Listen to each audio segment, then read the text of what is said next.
Hi everyone, so today we're going to talk about exercise and nutrition in Ramadan, and I have with me here today Dr. Raida Daniel, who's a clinical nutritionist as well as a client of Athlete Unleash, and she also sees a lot of our clients to help them with their nutritional needs.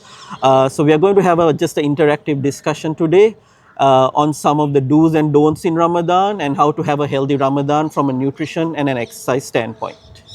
So my first question to you, Dr. Ra, is what are some of the common mistakes Muslims make during Ramadan? There are quite a few mistakes, especially the Sri Lankan Muslim community, I find, making these last few years, especially in the month of Ramadan. So, if I were to list them even from order, one is, and that I find quite often is skipping suhoor. So, a lot of people view Ramadan as a time to lose weight, and then they end up skipping suhoor, which actually leads to poor daytime energy, increased cravings throughout the day, hunger, fatigue, lethargy, and actually even overeating at iftar. Then when you go into your iftar meals, right, so breaking fast with sugar sweetened beverages, so lots of sweetened drinks, faludas, sherbets, juices that are high in sugar, all right, which it's not all bad, but you have to ensure that you limit it and keep your sugar intake to a minimum, all right? And also not keeping an eye on the number of dates that you have.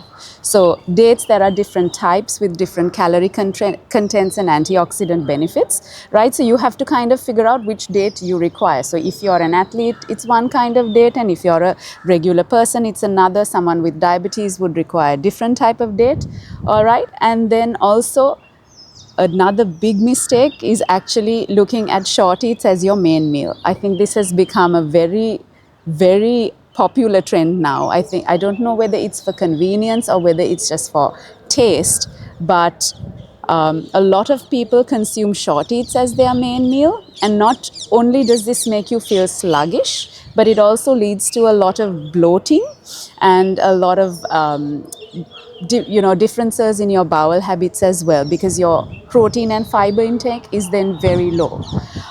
Then also hydration is very important, and due to the fact that you're feeling bloated, you're a little bit constipated, you're feeling very heavy after all these oily fatty foods, hydration takes second place as well. So those are the very, very common mistakes I see during the month of Ramadan. The other mistake I see is not really being careful about your supplement and your medicine timing. So maybe we can talk about that in the next few questions. Sure. So if we are to look at, like, if someone were to go through actually a healthy Ramadan, what are the health benefits they can look to achieve in completing a healthy Ramadan with good nutrition? Because obviously Ramadan has been made compulsory for Muslims. So one is for spiritual reasons, but the other is for health reasons. So a healthy Ramadan, what could it actually result for a person from a health standpoint? Fasting 30 days with good nutrition every calendar year. Yeah, I mean, I think Ramadan is one of the best times when it comes to your health. It should not be a time when people feel tired or low in energy or lethargic, because this is a time when, you've got an obligated fasting period, right? And you cannot eat or drink anything during that time. So this gives our digestive tract a huge, much needed break. Then the other thing is meal consistency. So we're given times to eat technically, or at least eat before and eat after, which provides a lot of consistency when it comes to meal timings, which generally people do not practice that much in their regular lives, right? So whether it is from an overall health benefit when it comes to fasting, even in terms of blood sugar control, cholesterol management, etc., to just generally even losing weight or maintaining weight, all right? Ramadan is a beautiful time to be able to practice those habits consistently. It really puts things into a nice schedule for you, as long as you do it properly. Okay, yeah, that makes sense. And we obviously, something that has over the last 10 to 20 years become very popular is something like intermittent fasting. I have a question for you is what's the benefits of intermittent fasting also for a certain segment of the population is well documented. But what's the main difference between dry fasting compared to something like intermittent fasting, and what's the probably the benefit of dry fasting, which means no water, compared to where intermittent fasting you can have liquids and probably coffee as well? Are there any real extra benefits with dry fasting? Uh, Nothing clinically relevant, all right. However, and the thing is with dry fasting, sometimes hydration becomes an issue as well. When we talk about fasting in general, so I'm moving more away from the Ramadan intermittent versus dry fasting, more towards the overall benefits of fasting, all right. Ideally, it is a good practice to help your digestive tract, sort of give it a rest, is what I would say, right? And then again, I'm going back to my previous answer about meal timings and consistency. Okay. Because even if you are intermittent fasting, you have some idea of what time you're breaking fast and what time your next meal is going to be. So I think if most of the experts are now talking about chrononutrition, meal timing and meal consistency, and how important it is, and it is as important as what you eat, right? And then when I speak about fasting in general, whether it's intermittent or during the month of Ramadan, right, what you eat also matters. So consistency and quality of food, right? There is absolutely no point in fasting the entire day, whether it's intermittent or dry, and then not being cautious of what you're eating once you break your fast. So what you eat during your fasting window matters, right? And a common mistake people make, even in intermittent fasting or even during Ramadan, is there is no eating window. It's just constantly eating, even into late night meals, which is another mistake, going back to your previous question, right? Having a second late night meal, which is not ideal as well. So, like I said before, consistency, quality, and also when it comes to fasting, the benefits of eating within an eating window is very important. Okay. Yeah, there was actually, I think recently I just came across a video which said Muslims all over the world have proven that you can fast and increase weight. Yeah. So, which is, again, it's about managing your calories and things Absolutely. like that. Yes. Then just coming to the point about working out and managing your nutrition as well. So over here at Athlete Unleashed, one thing we try to push our Muslim clients to continue working out, but making certain exercise modifications like reducing intensity, reducing volume, exercise selection, things like that. So I tell a lot of people probably the best time to work out in Ramadan is right after iftar, where you have a couple of dates, water, hydrate yourself, maybe say your prayers, and then get straight into the workout, and then have your first proper meal after. And then I tell them probably if you yet need to spend that every iftar with your family and it's not possible for you to fast to work out soon after iftar, probably the second best option is about 1 hour before iftar. So you do probably a little more of a lighter workout, and then you probably will be a little thirsty for 5-10 minutes, but then you have the luxury of hydration and refueling after. So any nutritional advice on breaking your fast for someone who is going to work out soon after iftar, and someone who is going to break fast soon after working out? Yeah. Okay. So I think when it comes to the working out times, and I absolutely agree with you, as a mom who has to get things, going at iftar time, it's much easier for me to personally work out before iftar, give myself a good 15-minute grace period to go and get things ready at home, and then do my iftar and have, dinner, prayers, etc. When it comes to nutrition, really, whether you work out before or after iftar, it kind of remains neutral in the sense that you break fast with a date, all right, and at least 200 to 300 ml water. What you want to target is ideally, up to the point of Isha prayers, to get in at least 750 to 850 ml of water, and then a balance of, let's say, about 5 to 600 ml from Taraweeh onwards till you get to bed. right? And then target for a good 750 at suhoor time, right? So if you are working out after you break fast, like you said, a date and a banana, all right? Or let's say, for example, 2 dates and a banana, depending on your size and your exercise intensity, all right? And then post workout, of course, you hydrate during the workout, and then post workout, a protein shake would be ideal. Right. So even if you are working before iftar, once you break your fast, maybe try and include, if you cannot tolerate the protein shake at that time, at least half a scoop of protein powder with water, nothing else, okay, like milk, etc.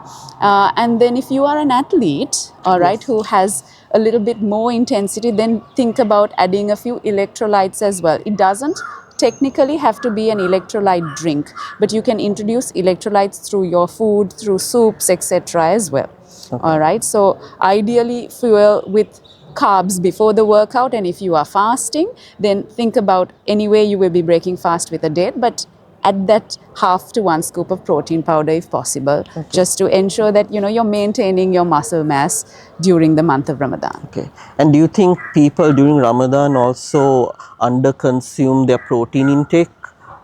Because it's 2 meals, and sometimes during Sahar time you don't feel like munching sort of heavy proteins, and after iftar you want to get some energy in, so you tend to lean more towards the carbs. So what's your advice on that? Yeah, 100%. I mean, this is one important thing. So people immediately start complaining about bloating and constipation, changes in bowel habits, simply because they're not eating enough fiber, not getting enough protein.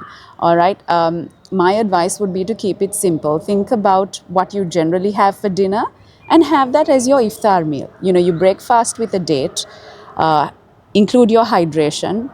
Try to avoid any sugar-sweetened beverages at that point, your faludas, etc., because those are technically desserts, right? Those are not drinks to hydrate yourself. If you're having a juice, a fruit juice, again, you have to check. You have to check with your doctor if you're a diabetic, etc., right? But otherwise, if you're a normal, healthy individual, not a fruit juice every day. Try to alternate between that and fresh fruit so you get some form of fiber in. Don't forget, dates are also a fantastic source of fiber, magnesium, zinc, etc., and vitamin B complexes. So dates are not bad. Quantity is important, type of date is important. And then once we move past, date, water, fruit, maybe some, nuts. But ideally, if you're someone with gastrointestinal issues, maybe pre-soak your nuts, all right? Remove the, the coating, all right? And then move on to give your tummy a little bit of a break, ideally for Maghrib prayers. And then afterwards, move on to a balanced dinner, right? So your balanced dinner should ideally include at least a palm of protein, right? Okay. So your palm for your body, easy way to remember. At least a fist of vegetables, all right? So again, same simple rules that we adopt for just general daily living, all right? And then your complex carbohydrates. So at that point, at iftar, it's okay to have a little bit of white rice just for quick energy. But when you're looking at suhoor time, you want to pick a carbohydrate that digests a little bit more slower. So okay, think of whole grains, rolled oats, brown bread, etc., versus the white breads at suhoor time. You don't have to eat a lot more at your iftar meal, because you can sort of plan for a small snack if you're up later at night after late night prayers, etc. Again, not a high fat, heavy calorie snack, maybe a low fat yogurt, some nuts and fruits, etc. And then if you are adding some form of seeds, ideally grind and pre-soak them. Okay. Okay, cool, nice. So next I would like to ask, fasting during Ramadan, certain people with certain medical conditions, how they need to manage their nutrition. So my first one is the people with generally, which is a common one, with diabetic, high blood pressure, cholesterol. So any specific nutrition recommendations for people who have those three medical conditions and that needs to be managed during Ramadan? First and foremost, they have to get their medication timings sorted out, because general advice for those types of populations are not adequate. So they have to speak to their physician, primary physician, all right, get their timings for their medications, and then also speak to their physicians about how they're going to monitor their, whatever parameters they have to. So how often they're going to check their blood sugar, how often they're going to take their pressure readings, etc.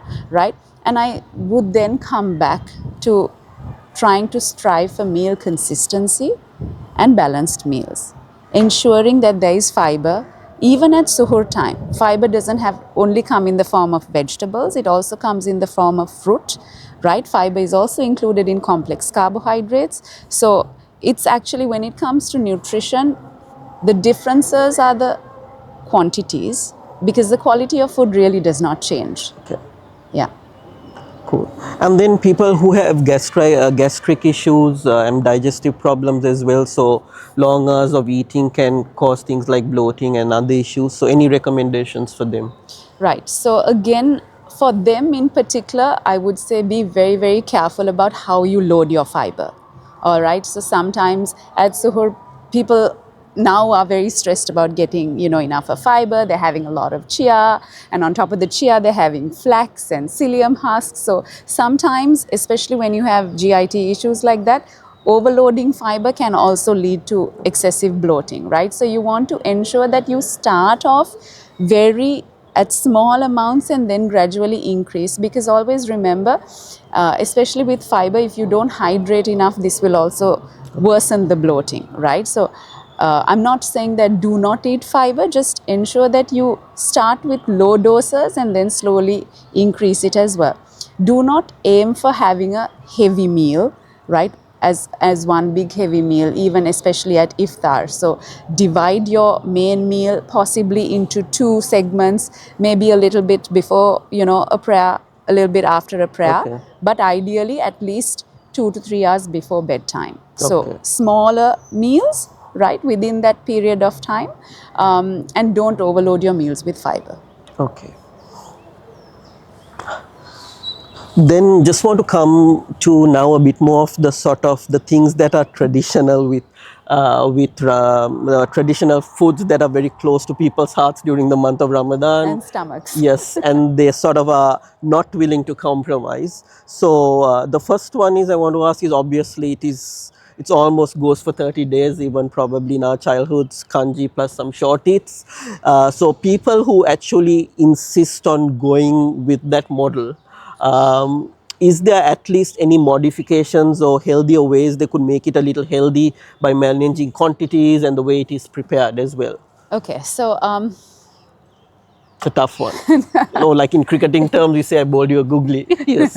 no, so I mean, there are lots of people who generally say they really, it's just kanji and short eats, that's non-negotiable.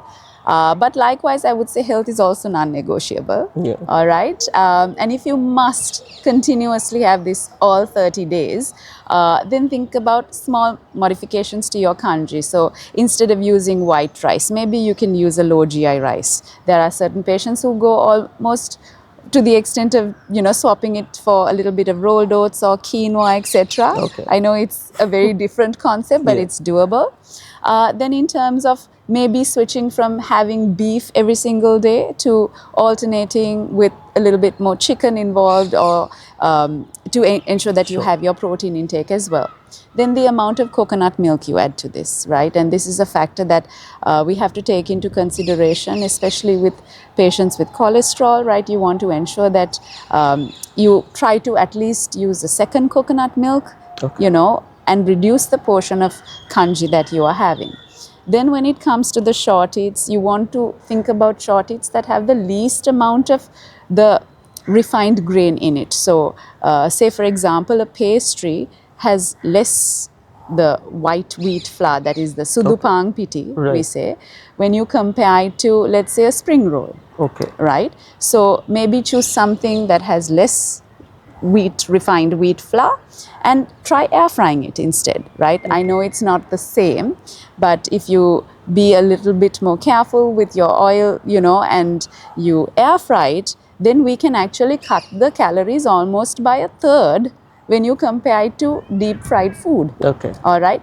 And also in terms of quantity, you can also then add something else for the reduction in calories, and that's where you can maybe add a salad on the side, Okay. All right, or you can have a fruit salad or even a veggie salad with some chickpeas just to give you a little bit of fiber, or maybe an egg to give you a bit of protein. So don't only stick to kanji and short eats. Try to modify your kanji according to what your requirements are. All right. And then also try to air fry your short eats and limit the number, right? 1 to 3 ideally. Same goes for dates. And then add a salad or some kind of tempered veg on the side. Okay. So you mentioned short pastry over probably a spring roll, but the thing that's probably more common is samosas and Chinese rolls. So how would a pastry match up with a samosa or a Chinese roll So probably? samosa again, I mean, you want to think about not having beef samosas every day, but trying to include maybe a veg samosa day or a Chicken. chicken samosa, at times. And then that, if you air fry, the carb load obviously is not as much as a pastry. Okay. When you look at a Million dollar Chinese roll, question is it as tasty? I mean, it can be tasty. Okay, It can be okay. tasty. All right. But again, it depends on the person. Yes, for sure. And then Chinese rolls again.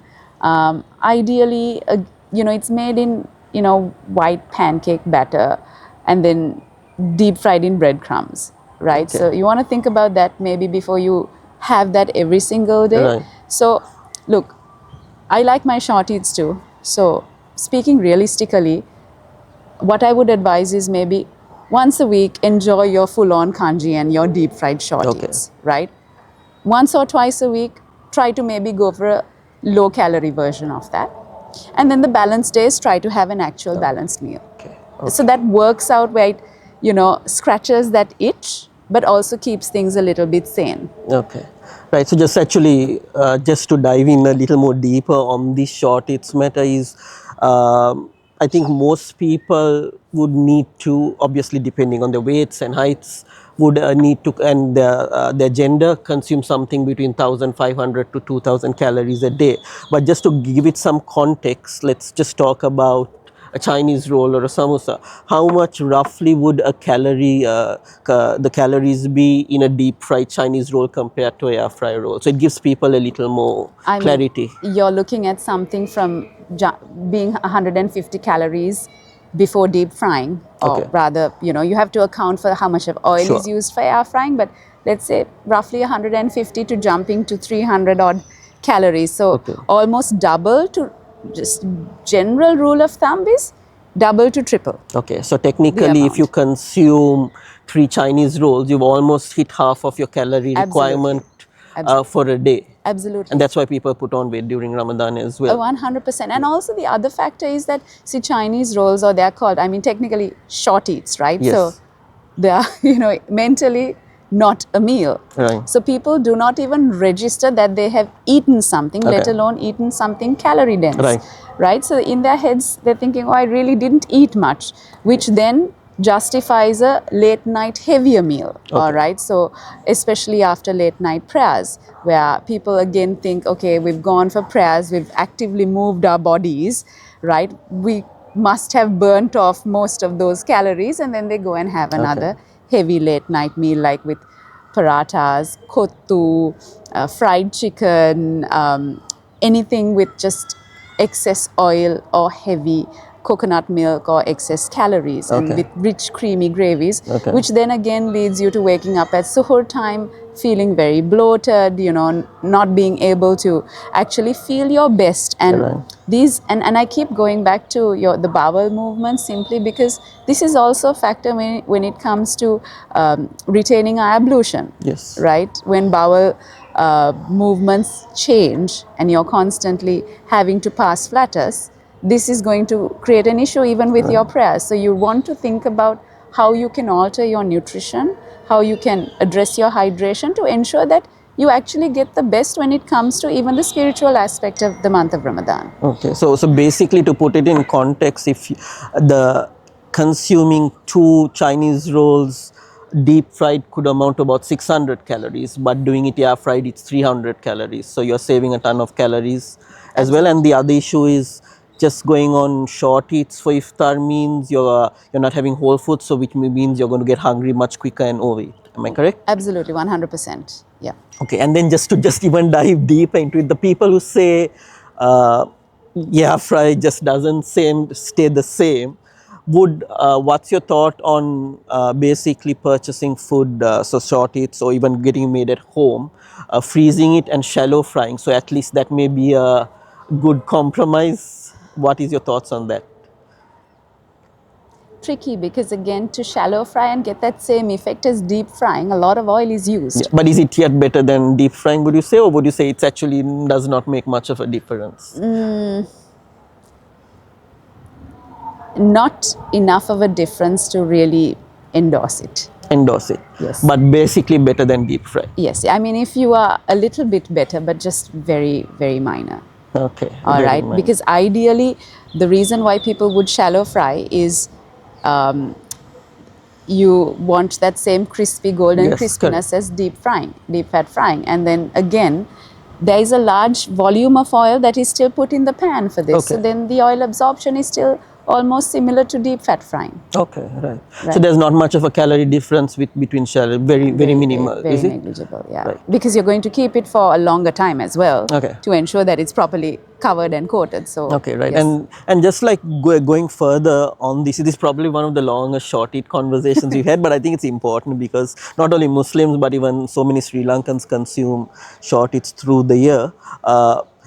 Is it also, if you must have your short eats, even whether it is twice a week or thrice a week, make it at home, fry it at home compared to purchasing it from out because of the issue of reusable oils? And what are the harmful effects of reusable oil? I think if you can explain to our viewers on that, that will also help them from an educational standpoint. Absolutely. So when you look at reused oils, right, an oil stability decreases the more you use it, all right, and this actually increases the toxins production. And then we have the production of basically what we call these inflammatory compounds, right? And then if you're constantly eating it, your body is subjected to these inflammatory compounds coming in on a regular basis. So again, this is where then people will come and complain and say, you know, you're feeling bloated, heavy, Feeling sick, yeah. lethargic, you feel sick, etc. All right, so there is a big difference from basically getting food that's deep fried from out versus deep fried at home. Yes, there is from a health perspective, not from a calorie perspective, course. unfortunately. Yeah. All right, so again, you know, because making short eats at home is going to be very challenging for, you know, some people, especially if you're you know, busy with kids, working, etc. Because let's face it, at the end of the day, it's the moms who have to Yes, stay at home and sure. make the short eats, right? So again, try and find a supplier that is going to help you, you know, make it according to your requirements. Maybe Sure. use a little bit less potato, maybe add some vegetables, right?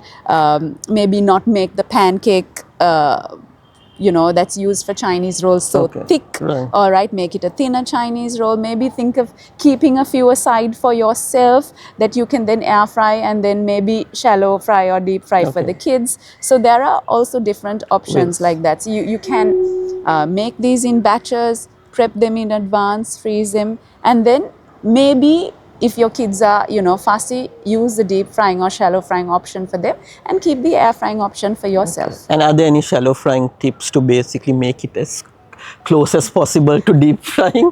Bilal, no. Because I know that's going to be the issue. A lot of people will probably try it for a couple of dozen, say it doesn't taste the The same. air fryer. Yes.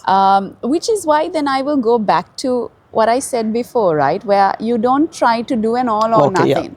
All right, where you do a day of Come deep midway, fry. yeah. Come midway. Do a day of deep fry, a day of, you know, air fry, and maybe a day of shallow fry. Right, All okay. right, and then the rest of the days try to include a Okay. balanced And maybe meal. a few days you just skip the short eats as well. Absolutely, yeah. Cool. So another thing a lot of people try to do during month of Ramadan is try to use that as an opportunity to lose some weight. Is it something you would recommend? And if you if they have no medical issues and they want to do that, are there any strategies you can suggest, nutritional strategies you can give them? So I think Ramadan's a fantastic time to lose weight as long as you are preserving your muscle mass. And then the other thing is that, like I said before, consistent meal timings. So this is an opportunity during Ramadan that you don't have on regular days, right? So I would say grab hold of that, optimize that, okay? Know your calorie count, what you need for a deficit. Maybe not go for a large deficit, but keep it to, what generally people strive for is a 500 calorie deficit. But if your maintenance is, let's say, I'm really bad at math, but let's try this. If your maintenance is 1007 and then you have to eat at 1002, that's tough. Yes. Right? So I would suggest maybe trying to go somewhere in between, trying to keep your deficit at 1005, or, not even a hard number, but give yourself a range where you'll go from maybe 350, 400 to maybe 550, okay. All right? A range on where some days it'll be lower, some days it'll be higher. And then again, be mindful. You don't really need to track your calories, yes, but just be mindful of the quantities with regards to your calorie requirement, and ensure that you have your protein intake. So anywhere between 15, 18, 20, 30 grams. So those are the numbers I generally find myself writing depending on height, weight, age, sex, etc. Right? But definitely more than 15 grams, right? Even for like the shortest person at suhoor time. Okay. Then you want to ensure that, and that 15 grams is very easy. Right? You add an egg, you add some oats, you add some, nuts and seeds, etc. You can easily, and a little bit of milk or something like that, and you will definitely get that 15 grams. And then maybe try and aim for at least 20 to 30 grams, a little bit higher at your iftar meal. And if you are strength training, or at least trying to maintain your muscle mass through some form of physical exercise, then protein supplementation. So protein supplementation should not be a meal. It should actually be used as a supplement, especially during the month of Ramadan. Okay. And even say if someone is not counting calories, the probability of them losing weight is if they probably minimize their short eat intake dramatically, not going for sequences for kanji, the probability is going to probably be very high, right? Absolutely, yeah. Because you have 3 short eats and you're at like 800-900 calories. Correct. Then you have the kanji and then you're over 1,000 calories, right? And then it's still not a meal in your head. And then one thing we also seem to forget is that during Ramadan, we unconsciously reduce our movement. Right. So we are trying to conserve our energy during the day. So it's really hard to get that calorie deficit if you are not a little bit more mindful. I'm not saying you need to calorie track, right? But try to, everyone uses AI. Google has quite, good numbers available, all right? So even if you can just type in your ingredients, yes, try to have an understanding. It won't be 100% accurate, but a rough understanding of what your calorie is. It creates awareness, at least. Exactly, it creates awareness, right? So Ramadan's an amazing time, right, to lose weight.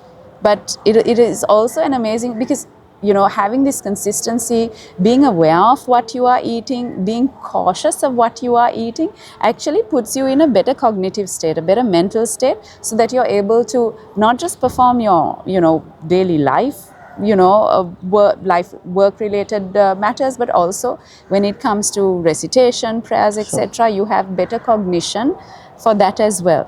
And I think we need to understand that our bodies are very, very sacred as well during the month of Ramadan, not just our minds.